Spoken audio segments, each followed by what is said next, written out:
Cléopâtre était une reine de caractère. Elle gouvernait avec son père à l'âge de 14 ans. Et après la mort de son père, c'est elle qui est montée sur le trône. Et elle a assassiné son frère et sa sœur pour garder son trône. Et les textes nous disent que Cléopâtre VII, sa période était une période de prospérité, de richesse. Et il était aimé par les Égyptiens malgré le fait qu'il dépensait 50% de revenus de l'Égypte sur ses dépenses personnelles. Et il achetait les bijoux les plus chers, les vêtements les plus chers. Il élevait 300 ânesses pour se baigner chaque jour dans le lait d'ânesse pour avoir une boue tendre.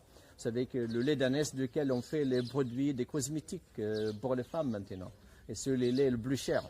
Et un litre de lait d'ânesse coûte presque $50 maintenant. Et il s'est suicidé parce qu'il a perdu la guerre contre les Romains. Et le résultat de la perte de cette guerre, c'était en 30 avant Jésus-Christ. Il a perdu l'Égypte.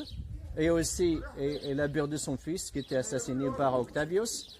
Et il a perdu son amant Marc-Antoine qui était mort dans la guerre. Donc c'est une femme qui a tout perdu.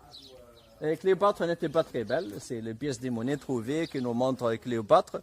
Nous montrent qu'elle n'était pas très, très belle, mais il avait un charme. Et son charme était dans sa belle voix. Il avait une très belle voix. Sa connaissance, son intelligence. Il avait une bonne connaissance de philosophie et de mathématiques. Et il parlait le grec, l'hiéroglyphe,